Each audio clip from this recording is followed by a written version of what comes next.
Hello, good morning. Tawi Rimaldor ako. Let's have coffee now.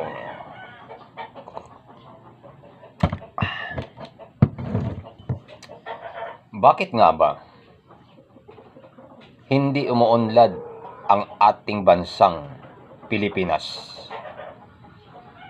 Dahil nga po sa korupsyon.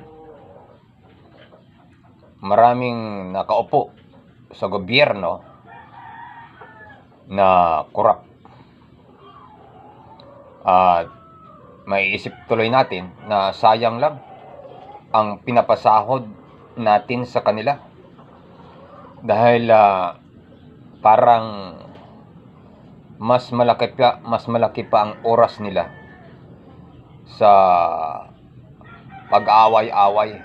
Mas marami pang oras ang iginugugol nila sa pag-aaway-away kaysa tumutok sa kanilang mga trabaho. Yun po yun. Kaya masasabi natin na sayang lang ang pinapasahod sa kanila. Yun nga, kaya hindi umuunlad ang ating bansa dahil sa korupsyon. Tingnan ninyo yung bansang Amerika. Bakit umunlad ng umunlad at saka naging powerful nation ang Amerika? Bakit naging powerful nation ang Amerika? Kasi nga po, bawal doon ang korupsyon. Tingnan niyo si Kibuloy, pumunta doon para mangurap. Ngayon, kinasuhan siya. Yung isang babae na nagmamaneho ng kanyang sasakyan doon sa Amerika, nung siya ay sitahin ng pulis,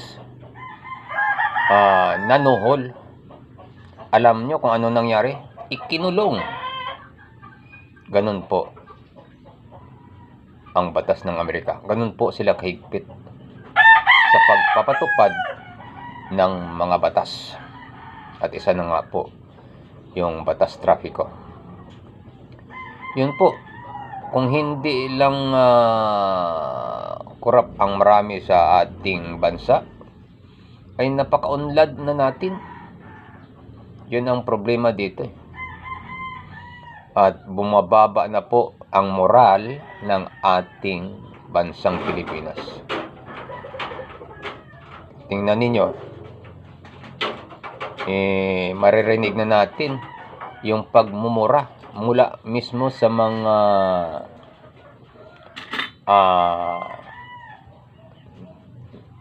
lingkod bayan. Sino ang nagpasikat ng pagmumura na yan? Sumikat yan dahil sa mga taga Mindanao. Sila ang napasikat niyan, nagmumura sa harap ng kamera.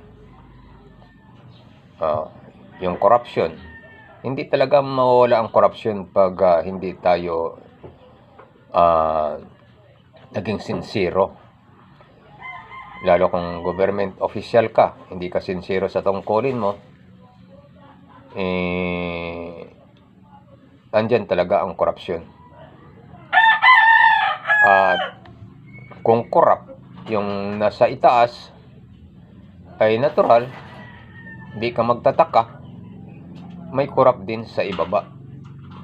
Kung sa DepEd may corrupt, wag kang nang magtataka kung may korupsyon sa mga eskwelahan.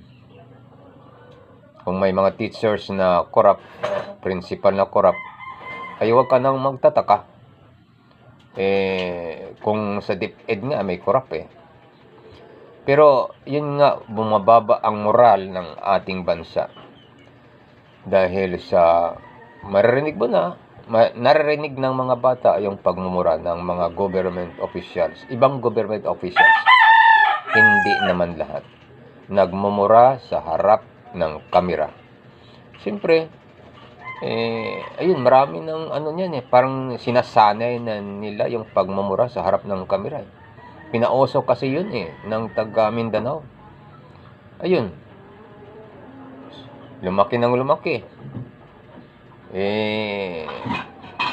Naririnig ng mga bata ay napapanood. Kaya bumababa na po ang moral ng ating bansa. Yun po ang ugat ng pagbagsak ng isang bansa, ugat ng hindi pag-unlad ng bansa ay yung korupsyon. Yun po yun. At sana ay kung may magagawa tayo, gawin na lang natin. Pero kung mahirap ka lang, wala ka namang kapangyarihan, wala kang tungkulin, wala kang power, ay kawawa na lang tayo. Kasi yung inaasahan natin na mga matataas na andun sa gobyerno ay hindi na nila ginagawa ang kanilang tungkulin para paunlarin ang ating bansa. So, mananatiling mahirap ang bansa pagka andyan ang korupsyon. Yun po yung mga kapatid, sana may natutunan tayo rito at sana ay wag nating gayahin yung ganun. Marami pong salamat. Ako po si Tawi Remaldora.